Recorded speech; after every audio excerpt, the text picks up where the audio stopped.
Welcome to Thunderbolt 2022. It's going to be May 28th and 9th this year, if I have the dates right, and I look forward to seeing you there.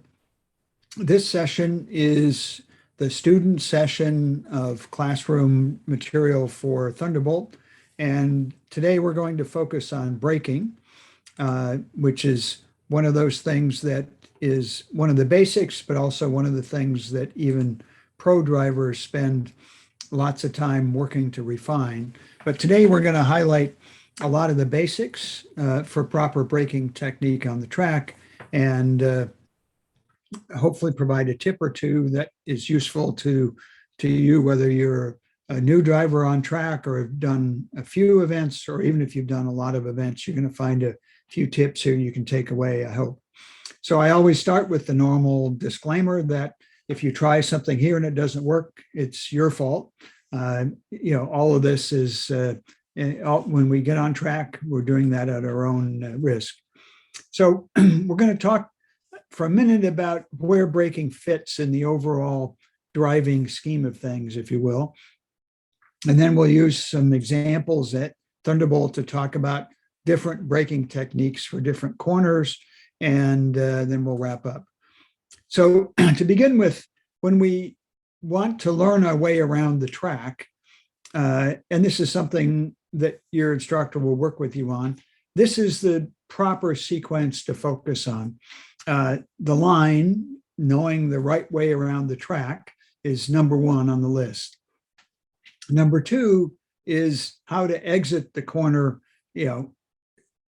quickly but safely.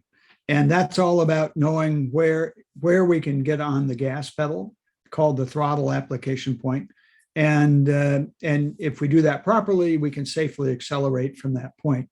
So braking is really the third thing that we have to work on to refine.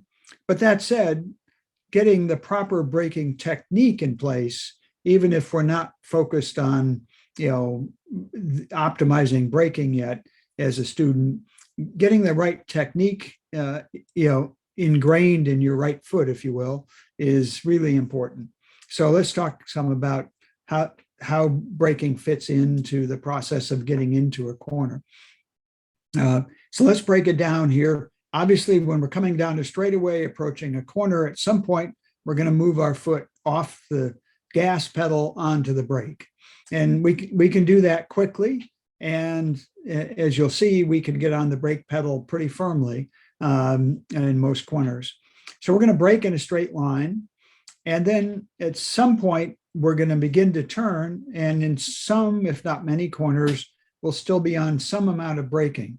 Now, the fancy word for braking while cornering is trail braking. And it's a technique we use in most, but not necessarily all corners. And then after we get into the corner, we're going to gently move our foot off the brake pedal onto the gas at some point. Now, where is that point, and how suddenly or how slowly do I do it? That varies a ton based on the corner. And as you see from Ross Bentley, this is where the magic happens. Even pros work on getting better and better at that last transition point. But for students on track, these first steps and getting the right technique done for those is really important. So let's imagine a hard braking zone like turn one at Thunderbolt. We could brake like you see in the red line here. And in fact, this is what many students do. You get on the brakes, and then as you approach the turn-in point, you get on more brake, and then you come off, kind of suddenly. Smooth on, quick off. Not recommended. Of course, we could just get hard on the brakes and then jump off. That's not recommended either because it upsets the car.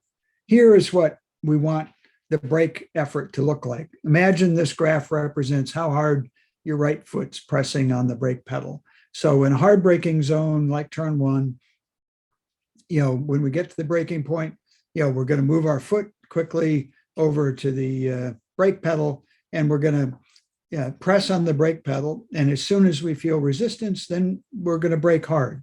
And I'll talk about how hard in just a moment. But we're going to use most of the brake force is the whole point. But to brake properly, there are some basics, and they start with how you're seated in the car. Your right leg cannot be reaching for that brake pedal. There has to be bend in that right knee, even when you've pressed on that pedal as hard as you can. And if done correctly, you can put your right heel in one spot on the floor and pivot it from the gas pedal to the brake pedal. And of course, we want to pick a consistent point where we apply the brakes on each corner. And it's called the beginning of braking. And be aware, however, as a student, you're likely to be approaching that braking point at different speeds, depending on how well you executed the previous corner, as well as how hard you had your foot down on the gas pedal on the straightaway in between. And of course, if you have a manual transmission, you have heel and toe to work into this mix, but that's something that you need to practice on the street and not on the track. And you can do just fine without the heel and toe to learn almost everything you need to know and master heel and toe as you gain more experience. And of course, modern technology with PDKs mean you don't have to learn heel and toe, and modern manual transmissions with auto blip features make downshifts a whole ton easier as well. So what are some of the common braking mistakes that we see? Well, I've alluded to some of these already.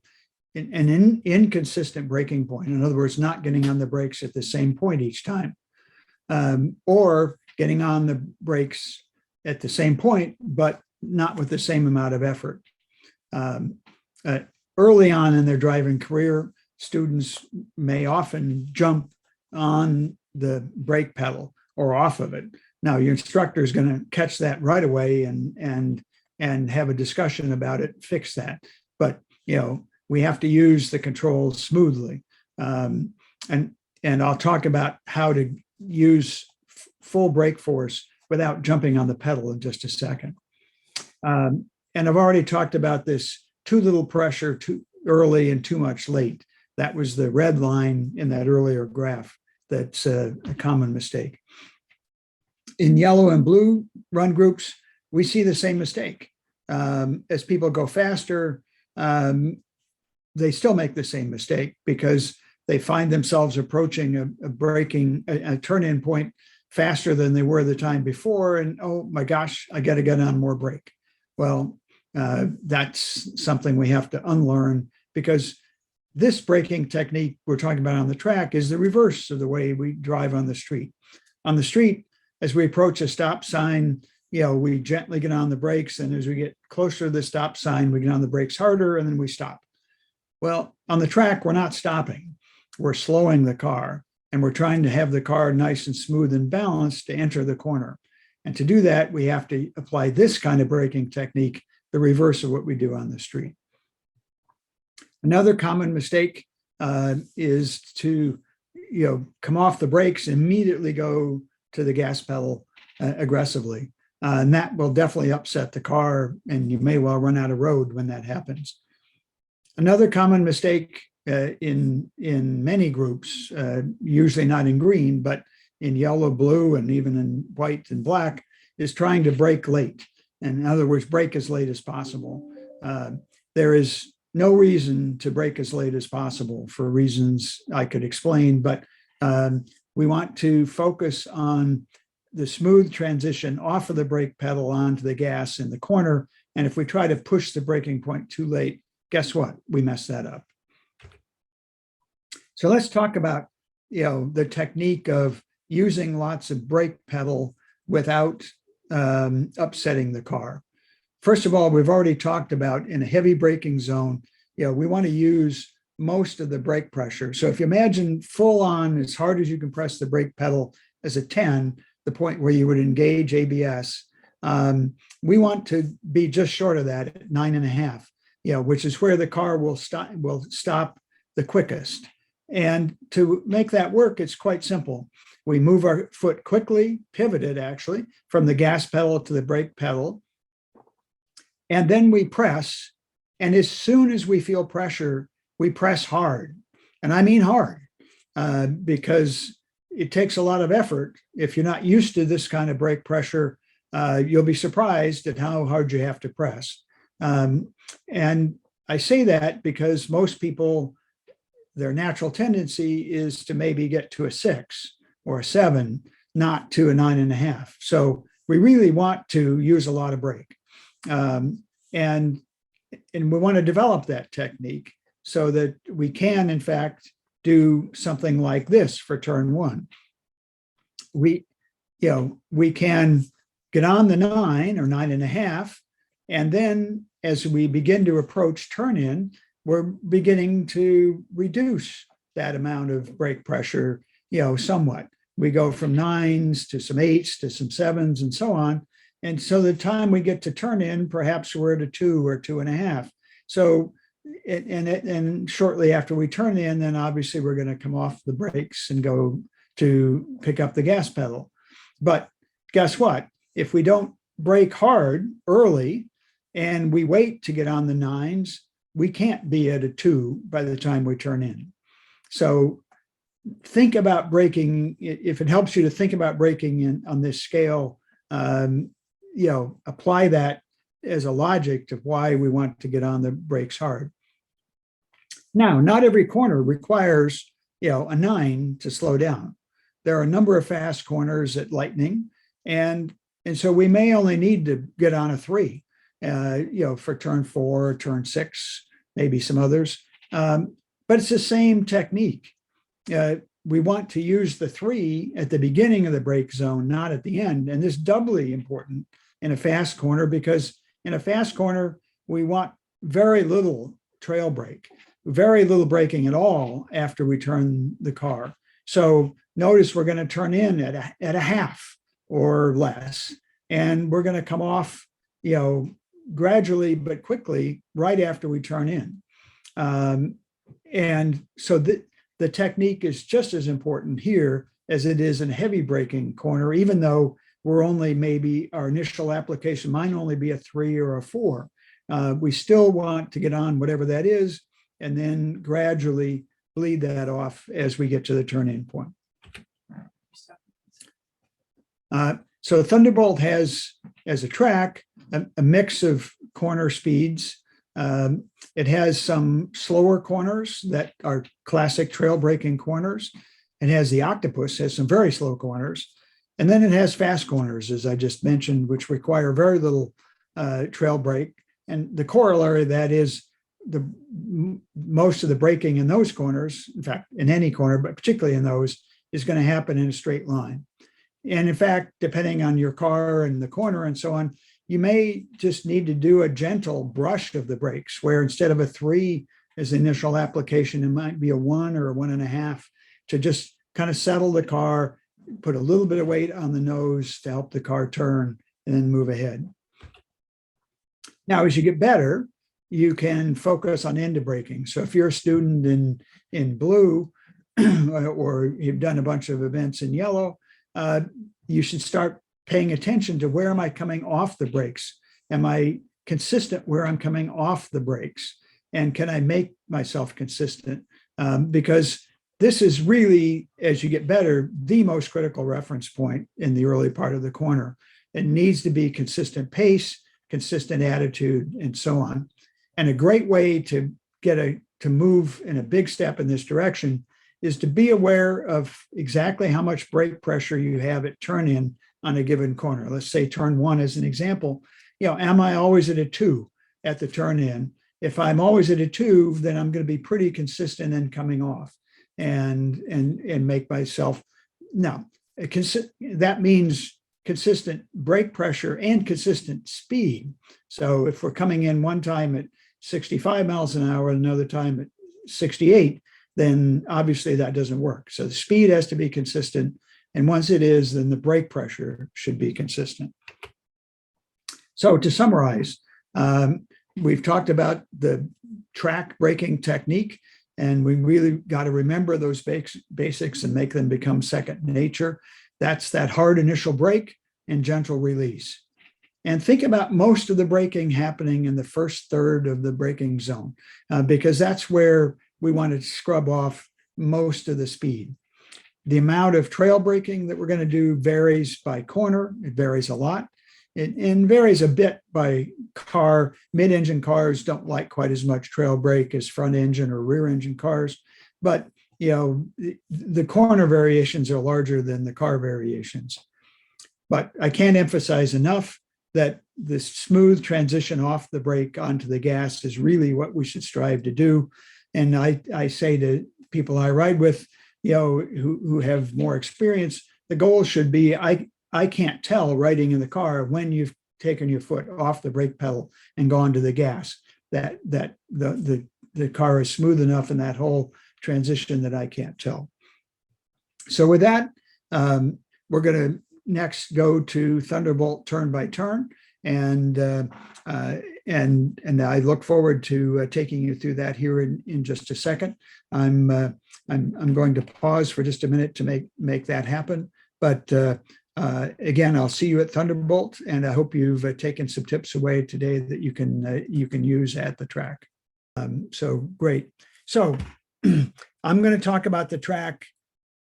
Let me say it this way, to give you the basic orientation of what to expect.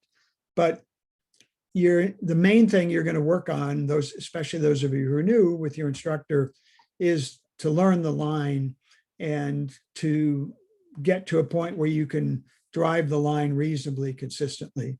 And as good as videos and even simulators and everything else are these days, there's no substitute for driving. So with that caveat and the normal disclaimer, for everyone on this call, I highly encourage you to print out several track maps from the website because these maps are designed to take notes on. So when you come in from a run and you want to remember, where did I turn in, or how did that corner feel when I did it right, or how soon could I get on the gas? Could be anything like that. What was I looking at? Write it on the track map in the vicinity of the corner or the section of the track where that happened. And if you get in the habit of doing that and keeping these notes, you'll be amazed at how much they help you learn during the day and help you when you come back to Thunderbolt the next time. So some of you have heard me like a broken record on this topic before, but it's a very important skill that helps most people. And you can use this with your instructor. If you're having trouble at a particular corner, ask your instructor to use a track map and help explain that corner while you're in the paddock, so that next time you go out on the track, you have some of that in the back of your head. We talked about passing zones already. The only point I want to make here that I didn't make before is that, notice the section here on the track between 7 and 9, what's called turn 8. That's a curve, as you can see, it's a corner. Depending on what the chief instructors decide at Thunderbolt, they may make that a passing zone for all groups. And if they do, it'll be a passing zone on the right. So it'll be another right side passing zone. It's not straight, it's a curve, but it actually isn't hard, particularly to pass in that area. So, but that'll be discussed in the drivers' meeting if they decide to do that. But otherwise, all the passing zones here are straightaways. And the other thing to notice is that this section of the track here, from 9 through 11, is not a passing area. It's a pretty long, twisty part of the track we're going to talk about. There's no passing through there. So just be aware of that. So here we go. Turn 1, pretty classic, almost 90-degree right-hand turn. It's uphill. I forget who asked me about elevation, but this does go uphill. So as we turn in and approach the apex, the track starts to go uphill, which helps the car turn a bit and gives us plenty of grip. So the only hard part of this corner, if you will, is that, it is reasonably quick, and you may feel like, well, I can get in here earlier than we really want to. We want to apex the curb in the middle of the curbing, not before that. And if we do that, it's a fun corner, but we're approaching this on the front straight. And so we're approaching this in fourth or fifth gear. This is a third gear corner. And now, if you're a new student or new to Thunderbolt, you may choose to drive the whole track in fourth gear or even third gear, and that's perfectly fine.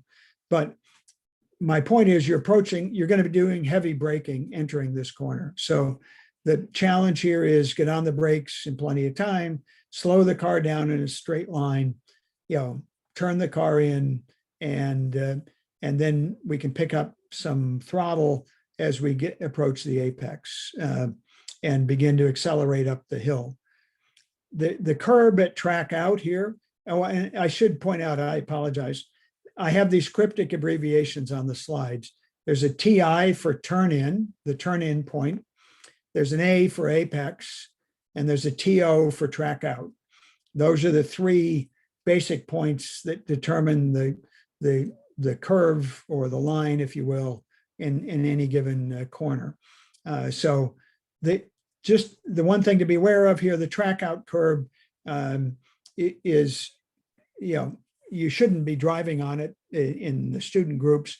I find in some cars, there's a little bit of a groove between the asphalt and the curbing, which can actually grab the wheels a little bit and can surprise the driver, because all of a sudden it feels like the track's driving the car and you're not driving the car. But this corner, most drivers can figure out, pretty quickly, and it's a fun corner to drive because we've slowed down, we're getting back on the gas, we're going up the hill. Now, as we exit the corner here, let me move this a little bit. You're going to see a flagger at the top of the hill on your left, just off this picture that's on the slide. That flagger is going to tell us whether it's safe to proceed like normal to turn 2, because turn 2, we're coming uphill. There's a crest just somewhat before the apex of turn 2. So turn 2 is blind. We're going to turn in and not really be able to see most of the corner. And so there's a lot going on here. That's why looking at that flagger on the left as we're coming up the hill out of turn 1 is really, really important. Because if there is something going on, that flagger is going to tell us about it. If there isn't, then we can proceed like normal. And then the other thing that's happening here is cars entering the track are entering the track, along the right side here. Now, we're going to be track left exiting turn 2. They're going to be entering track right, but it's still a busy place. And some drivers, get caught out by, or surprised by, I should say, the fact that they can't see most of this corner until you get into it. It's one of probably the only really blind corner at Thunderbolt. If any of you, other than Bob, were at pit race, 10 days ago when we were there, half or more of the corners at that track were blind. So you're well conditioned for turn 2 if you were at pit race. But anyway, that's turn 2, relatively quick corner once we figure it out. But the fact that it's blind, requires, a certain amount of mental memory of where we need the car to go. Now, the back part of Thunderbolt has several nice, fast, fun corners, starting with turn 3. This is actually quite a fast corner. You can see it's pretty shallow. In other words, not a very sharp corner. In most cars, you're gonna be on the brakes, gently to slow the car down in a straight line. You're gonna turn the car roughly at the turn in, and then you're gonna pick up some gas and squeeze the gas pedal as you go through the corner. There are cautions here. And these cautions apply to every corner on the track, but they especially apply to the fast corners. If we get into this corner too early or too fast, there's an easy solution. We simply drive the car off in the grass, at track left in this case. What we don't want to do is try to hold the car onto the track, because if we're in too early or too fast and we try to hold the car in, bad things are going to happen. So, I'll repeat this a few times, but as we go around the track, but this is the first place I'll emphasize, because this is a fast corner, but it requires being precise with the turn in and the apex, so that we get the line nailed down. Now, drivers in advanced groups may use the apex curbing in this track.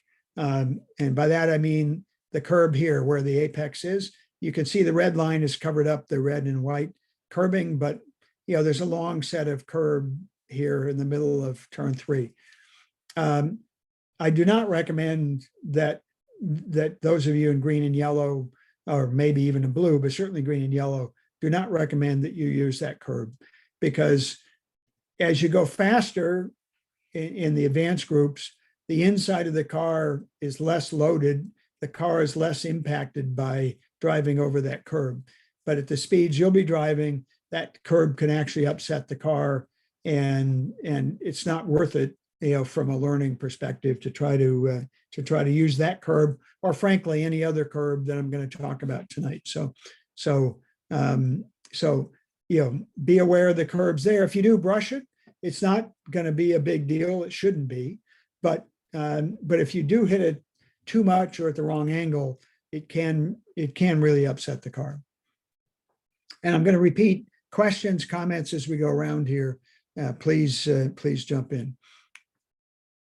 Turn 4, another fast corner, although not quite as fast as turn 3, and we're approaching this one even faster. So this corner does require some brake, not a huge amount, but some braking, because it is slower than turn 3, and we're approaching it faster than we did turn 3. Advanced drivers will definitely use the curb here, even if they don't use it in 3, to straighten this section out. But again, I recommend that you not do that, because again, it can push, it can push your car in a direction that you don't want to. Now, turn 5 is the exception to the rule of fast corners on the back part of the track, right? Turns 3, 4, 6, even 7, pretty quick corners. 5 is a much slower corner. You can see it's 90 degrees plus left-hand corner, and most drivers make the mistake of trying to overdrive, meaning trying to drive it too quickly. So this is, some of you have heard the term slow in, fast out. This is a slow in, fast out corner, because it is followed by a quick section of the track.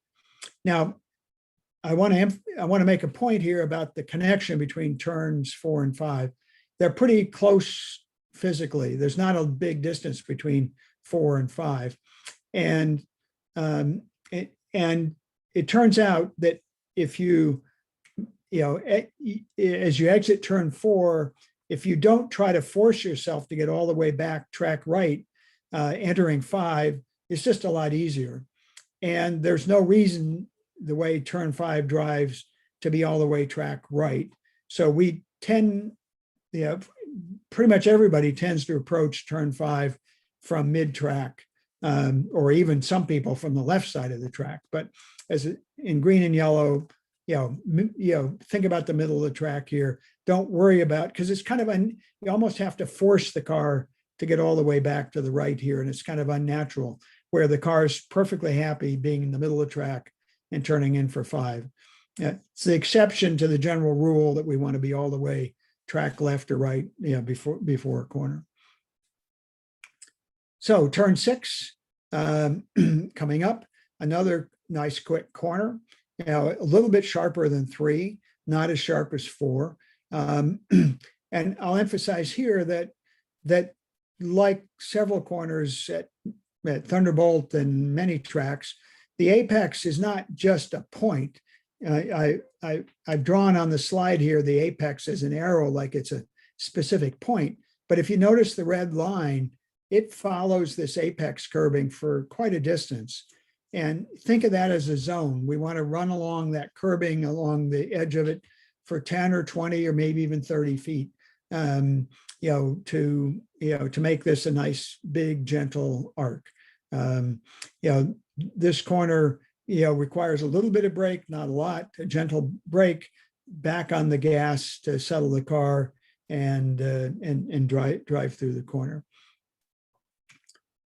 Now, we're approaching turn 7 coming up is not that unusual a corner, but everything that follows it is the signature part of Thunderbolt. It referred to as the octopus for reasons you can probably guess from this overhead view of the track.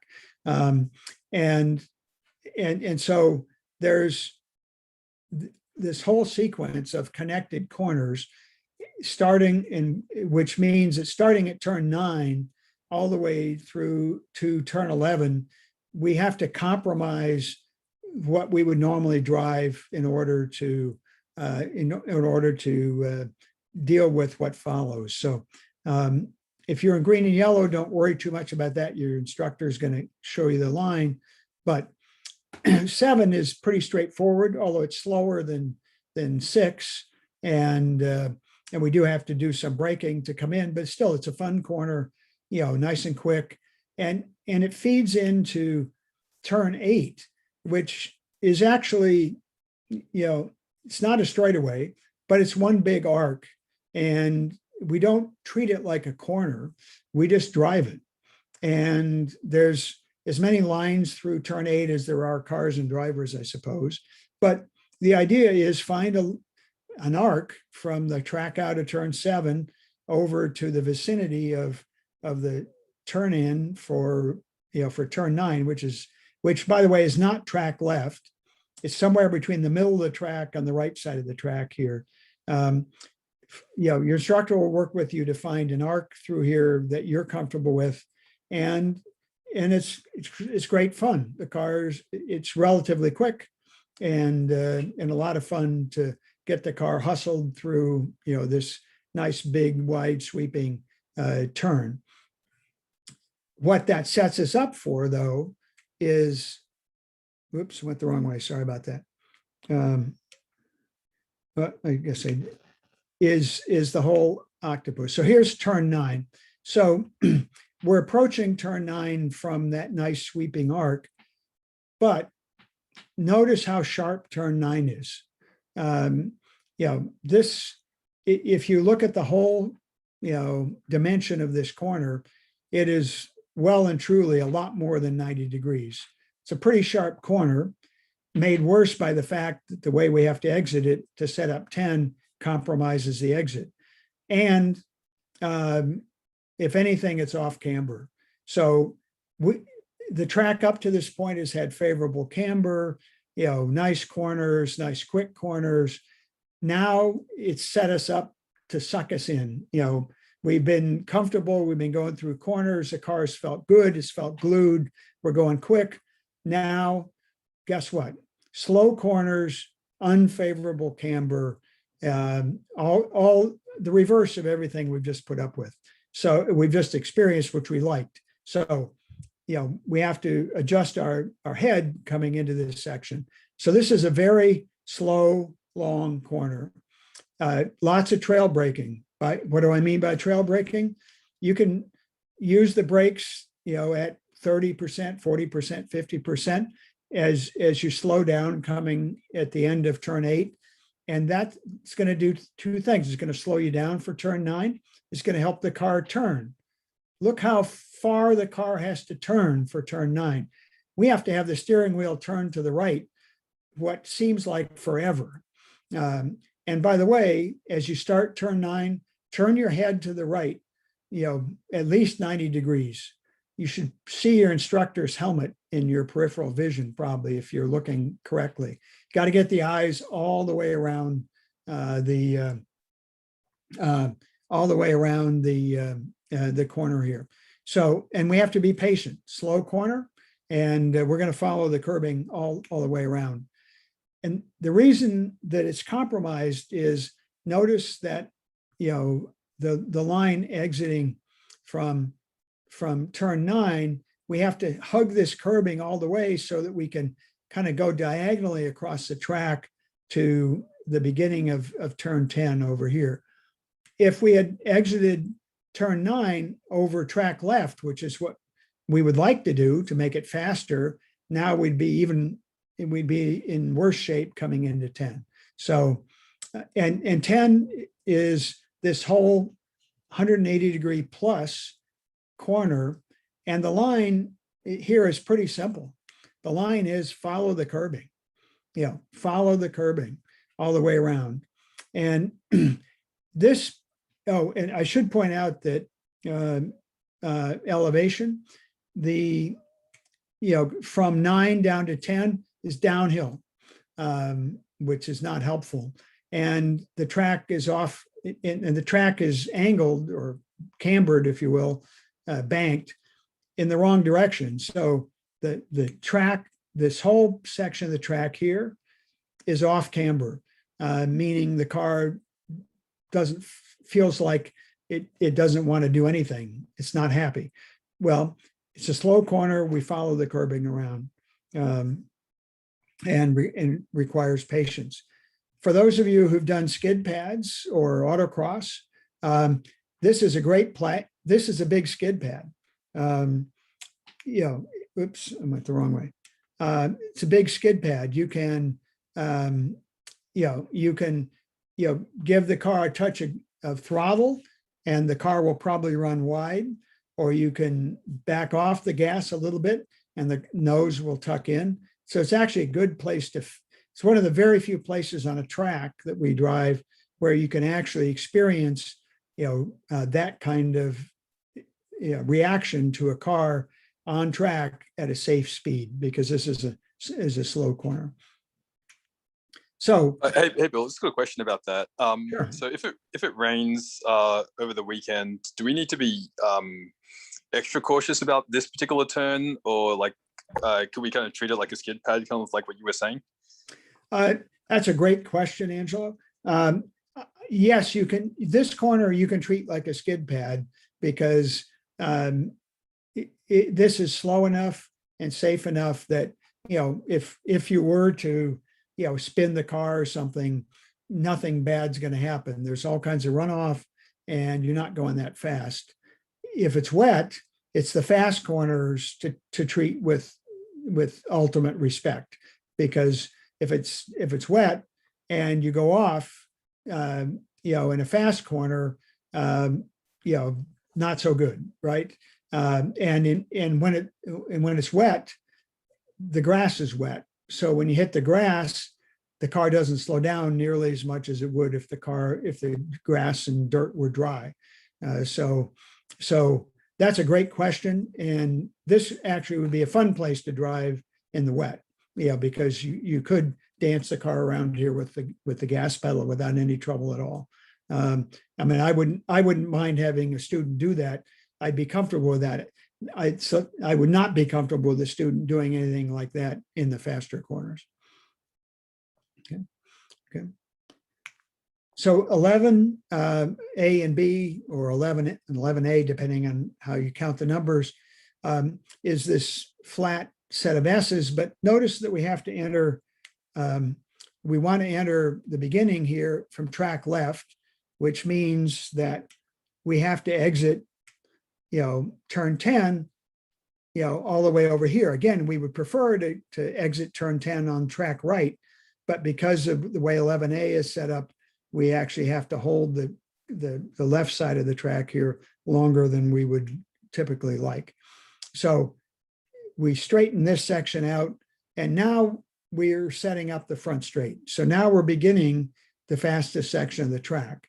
And that's why it's so important to drive 10 correctly, because it sets this whole section that leads us onto the front. So here we have the S's in 11, and these are pretty straightforward. They lead to turn 12, which is a very fast late apex corner, but it's very easy to get this one wrong. All the comments I've made before about fast corners, apply here in spades. Advanced drivers are going to use the lower part of the curb here. For students, I would tell you to avoid the curb. If it's wet, stay as far away. Don't get near any curbs in the wet. In the wet, curbs have two problems. One, they tend to move the car if you bump the curb, because it's not usually level with the track. And number two, the curbs are painted red and white, right? Well, paint isn't very friendly with water. And so if the track's wet, you don't want to be near any curb, I don't care whether you're a student driver or the most advanced driver on the track, because the curbs are going to be slippery. But even in the dry, I encourage those of you in green and yellow not to worry about the curb. Just apex the corner, up against the curb, and you'll be fine. In the comments I made before, if you get in too fast or early on this, then just drive the car off into the grass. And when you do drive, if you do drive the car off into the grass, you slow down some more, then you count to 10, and then you think about getting back on track, looking for a flagger and so on. Because if you try to come back on the track too soon or too fast, bad things happen. So, and those of us who are chief instructors, when we talk to people who've had an off, we do not penalize anyone for deciding to drive off the track. That's always a good decision. A bad decision is trying to keep the car on the track, because that's when bad things happen. And this corner is fast and lots of fun, but again, requires precision, and it's easy to make a mistake here that you might not want. Now, I say all that. Most drivers in green and yellow, it's never an issue, but we talk about safe, serious fun because we emphasize safety first. So just a quick summary. We've talked about all these. We don't want to be early on any of the fast corners. We want to look at that flag station, come up the hill, track left, at turn 2. We want to avoid the curbs, doubly so if it's wet. Turn 5 slow. Have patience in the octopus. Many of you have heard the Randy Popes quote, "What's the fastest way through a slow corner?" Slow. And then treat turn 12 with lots of respect. And most important, when you're at Thunderbolt, have fun. We all come to the track to have fun. If we pay attention to the safety aspects and so on, then everybody's going to have fun and have a good time.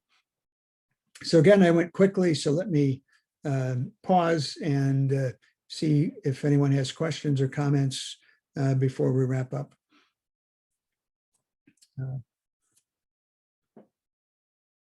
So I know if you haven't been there before, this may seem like a bit much, but if you if you're the kind of person who learns visually, and you want to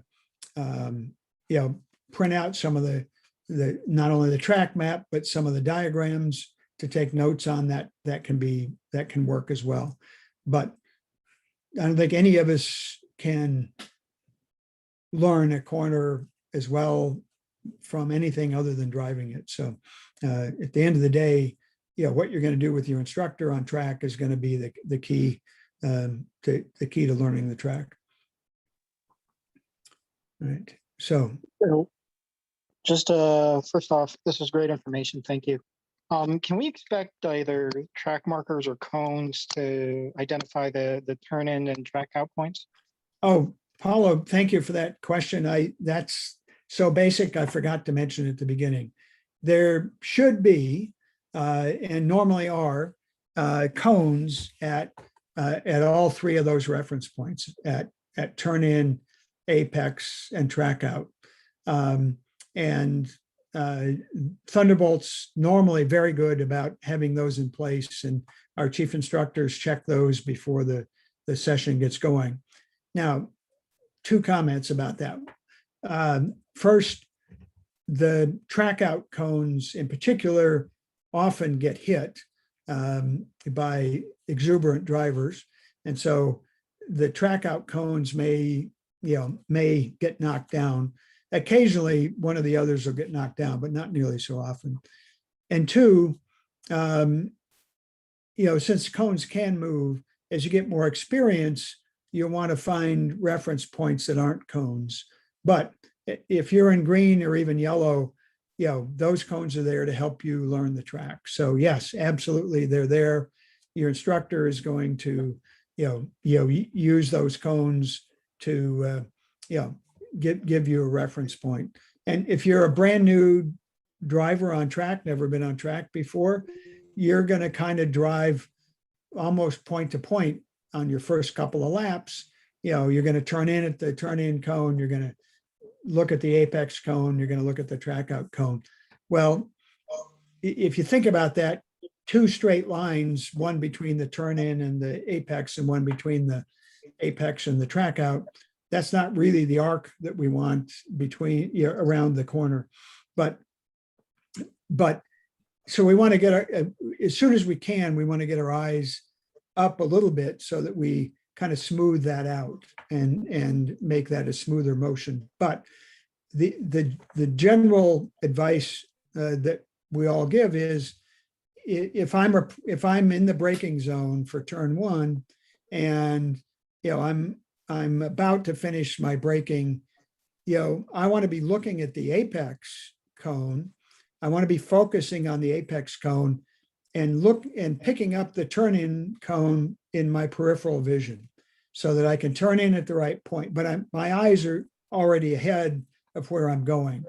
And as I approach the apex cone, I want to be, looking at the track out cone or beyond it and picking up the apex cone with my peripheral vision, and so on around the track. So, so that at least the cone that's coming up nearest me should not be where I'm focused.